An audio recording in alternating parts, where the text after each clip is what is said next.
Bonjour à tous, amis motards et motardes. Alors aujourd'hui, je fais un petit contrôle au niveau de l'embrayage sur un Bandit 650 de 2005. Donc pour ça, il n'y a pas besoin de beaucoup de matériel.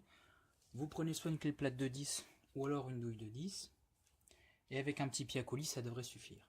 Alors, une fois qu'on a démonté tout le carter d'embrayage, on a l'embrayage comme ça, avec la cloche ici, le plateau de pression, en dessous là il y a les ressorts, et là vous avez les empilages de disques.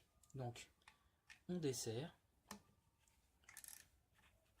Donc ce qu'on va faire, c'est quand on va desserrer en croix petit à petit. Parce qu'il faut savoir qu'il y a des ressorts en dessous. Du coup, on va desserrer tout doucement. Voilà. Petit à petit, en maintenant un peu le plateau de pression. Voilà. Donc normalement, il ne devrait pas avoir de souci pour dévisser. C'est serré 1,2 kg. C'est vraiment pas serré fort. Hop.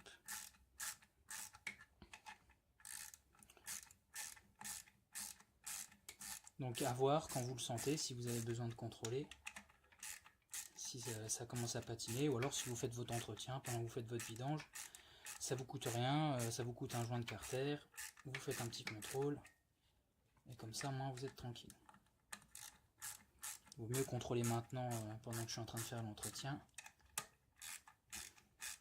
plutôt que de devoir changer l'embrayage après, une fois que j'ai tout remonté. Hop. Donc là, on commence à voir les ressorts qui apparaissent en dessous. Voilà. On essaye de bien tesser en même temps. Donc on va faire un contrôle en fait de cote sur les disques garnis avec un pied à coulisse, et on va faire aussi un contrôle de cote au niveau des ressorts, des 4 ressorts. Normalement on peut faire un autre contrôle, en fait c'est la voile au niveau des disques lisses, mais j'ai pas trop de matériel sur moi. Normalement ça devrait pas être trop mal.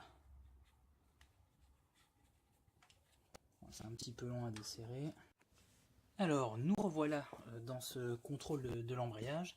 Alors j'ai coupé au montage le temps de dévisser les vis parce que c'est très long si on n'a pas de pétoir. Alors voilà, on les enlève. Tac.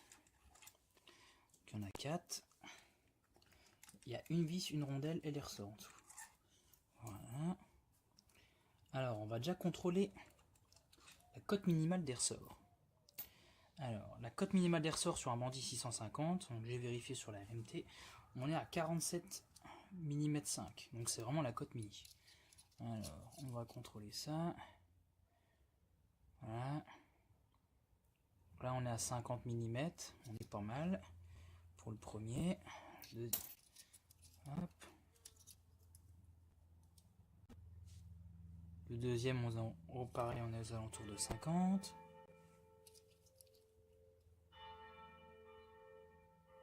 Celui-là pareil, on est pas mal.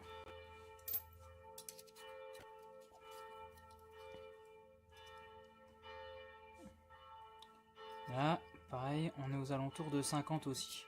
Donc on est dans les cotes. Donc pour les ressorts c'est bon. On a le son des cloches derrière, c'est pas mal, ça rajoute un petit peu de fun.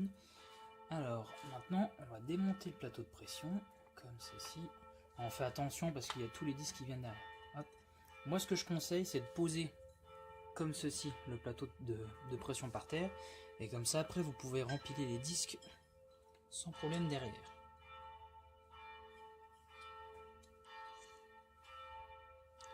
Alors, donc là on va déjà avoir un disque garni. Tac. Donc là on va pouvoir contrôler la cote. Alors, au niveau du disque garni, sur la RMT on nous dit donc la largeur mini, donc l'épaisseur mini du disque, on est à 2,62. Donc on va contrôler le disque. Voilà. Donc là on est à 3 mm. Donc c'est pas mal, je crois que la cote en disque neuf on est à 3 mm 0,8. Donc là on est pas mal. Et en largeur, donc là en largeur ça va être chaud à prendre. Hop. Donc normalement la cote mini pareil on a 15,4 et là on a 15,9. Donc celui-là on est pas mal. Donc on va le reposer comme ça sur le plateau de pression. Donc là, hop, disque lisse, pareil. On va le reposer là. Ensuite, deuxième disque garni.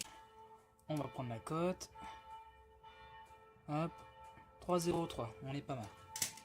Je dirais presque l'embrayage est neuf.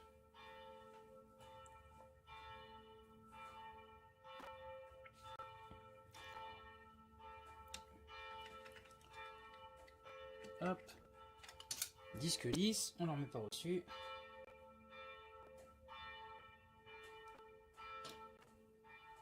Tac. Regarde si c'est pas trop marqué. Hop. On va mesurer. Voilà, on est pas mal. Là, il n'y a pas l'air d'avoir de gros problèmes au niveau de l'embrayage. Hop.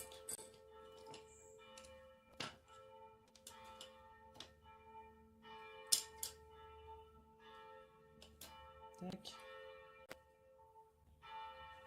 Voilà.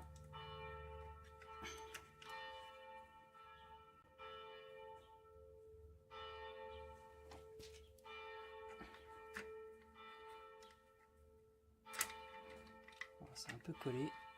Ah, c'est à cause de l'huile. Alors, hop, on va contrôler celui-là. Pareil, on est aux alentours de 3 mm, on est vraiment pas mal.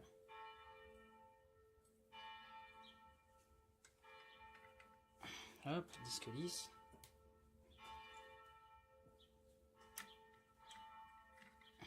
Voilà.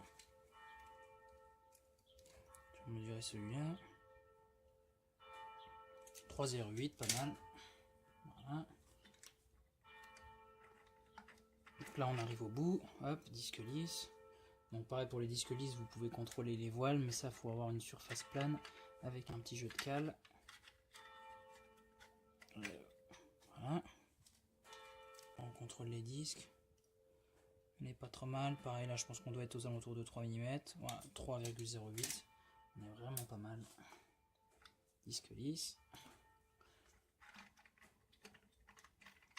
Donc là, apparemment pas besoin de changer l'embrayage. On est pas mal du tout. Voilà, 3,08. Tac. Et le dernier disque lisse. Alors, je vais regarder s'il n'y a pas trop... si c'est pas trop marqué.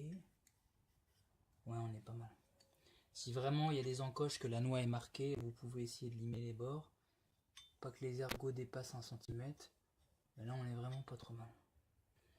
Donc, moi, je vais les laisser sortis. Au remontage, donc en fait, vous faites le chemin inverse. Vous les remettez bien dans l'ordre. Ce que vous pouvez faire, en fait, c'est que vous les regraissez. Vous les passez un peu des deux côtés. Vous les prenez, que ce soit les disques lisses ou les disques garnis. Vous les trempez un peu dans l'huile, moteur, hop, des deux côtés. Vous remontez tout. Vous n'oubliez pas la petite rondelle au niveau du plateau de pression. Vous remettez vos 4 ressorts, vos 4 vis. Vous serrez à peu près 1,2 kg. C'est vraiment pas fort.